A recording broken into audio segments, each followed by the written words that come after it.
At age 37, and it was an era when you had to do that, I realized I was 3 years away from 40. And that's curtains for, not curtains, but downhill for a whole lot of people. I knew it didn't make sense since I was so limited in terms of when like those of us who were considered too too much looking like white, that we could not play anything but that one role. What it means is all kinds of things are taken off the table. It means it's soaps, commercials, primetime television, and movies are all off the table as employment. The only thing that you're allowed to play, really, is theater. And fortunately for me, I'll go into the two great mentors of my lifetime in terms of theater further along. But I knew that it was time for me to start looking into something. So I took the GRAE, the graduate record exam. I took the GRAE, the graduate record exam, passed it to my shock and surprise, and I had crammed and crammed for it months and months and months and months, and then I got enough that it was time for me to, the very next week, start at Columbia University. And I read this article by a Robert Dallows, who was talking about, it was complaining that somebody was hiring Percy, I forgot what his last name was, for Peyton Place. And he said, this is a guy with aquiline features, he looks like a black man in makeup, but he's not a real black man, and black people are going to be insulted because this means that Peyton Place is not really diverse because of, and I was furious. So I wrote,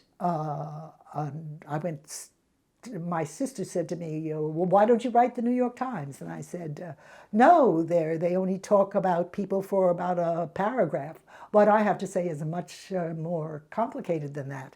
And so she said, let them do the editing. You write down what you want to say. Let them decide that it's too long. So I sat down and I wrote a 6-page letter called How Black. It wasn't called How Black Do You Have to Be. They inserted their own title.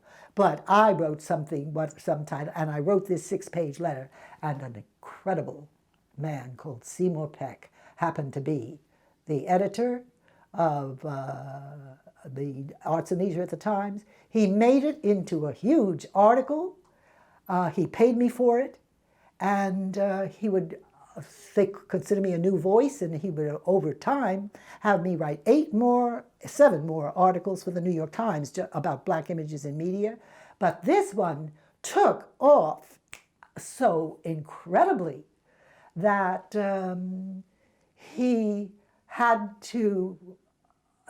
took 2 weeks from then, he took out a whole half-page Colors of Black and another whole half-page. So altogether it was a whole page of the letters. They started getting this tsunami of letters from people all over the place. They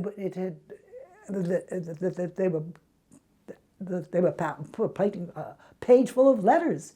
And black actors and actresses started calling me up and telling me the most incredible things about what they would do. I particularly remember, what was her name? Marlene Clark, I think her name was. Well, anyway, Marlene was her first thing. And I think it may have been a different last name. Anyway, she was one of Billy D. Williams' wives, one of his many wives. And she told me, gorgeous girl, she told me about them stuffing her cotton in her nostrils to widen her nose. And she said to them, how am I supposed to breathe? The things people started. Anyhow, this tsunami of letters just made the whole thing. And so he then went on to do the Colors of Black, to air all the things people had on their minds.